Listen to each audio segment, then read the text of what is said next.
So today we are going to discuss about a training method that is quite unique as it's purely dependent on exercise selection and the order of those exercises rather than the execution of those said exercises. This training method is known as compound isolation compound sandwich, and I first heard it from Dr. Mike Israetel of Renaissance Periodization. I will put a link to that video down in the description box. So what you do here is that you pick a muscle or a muscle group that you want to train, and then you pick 3 exercises for that muscle group, 2 of which are compound movements and 1 isolation movement. Among the 2 compound lifts, one should preferably be a machine variation or a machine exercise, and the other one should be a free weight movement. You can use 2 free weight exercises if you don't have access to machines, but you shouldn't use 2 machine lifts, and I will tell you why later. Now what you need to do is that you need to perform the exercises in the order of compound movement, isolation movement, compound movement again. The first compound movement that you do should be the one which involves a machine or is relatively more stable.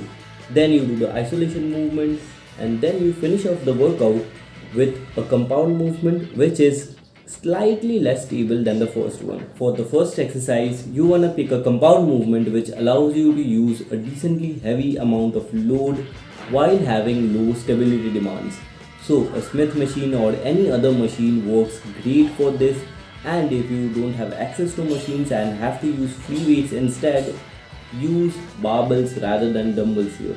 For the second exercise, pick an isolation movement which works best for you in terms of stimulating the muscle that you are trying to target, and then just perform it while trying to minimize the involvement of other accessory muscles. And for the third exercise or the last exercise of this compound isolation compound sandwich, pick a movement, a compound movement obviously, which requires a little bit more stability from you.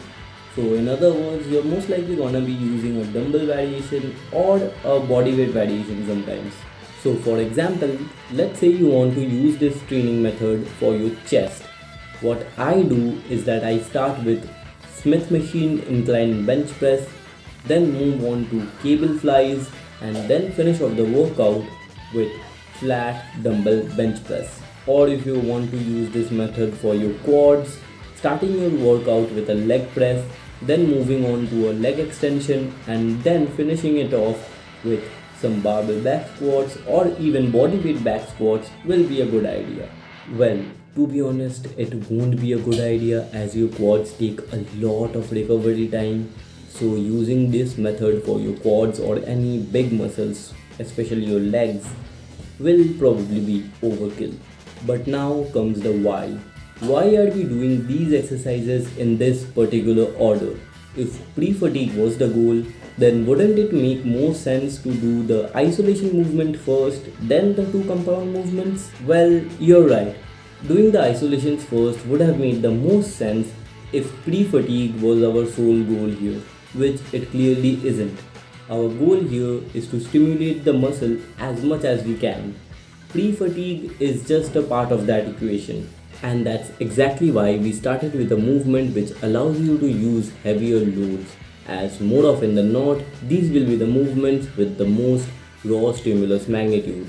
That is, these will be the most bang for your buck movements. Now, I suggested machine lifts here because more often than not, they are equally effective as their free weight counterparts in terms of targeting the primary muscle, but they sometimes require a lot less involvement from the accessory muscles. Then we moved on to the isolation lift in order to stimulate the target muscle even further without taxing the accessory muscles anymore.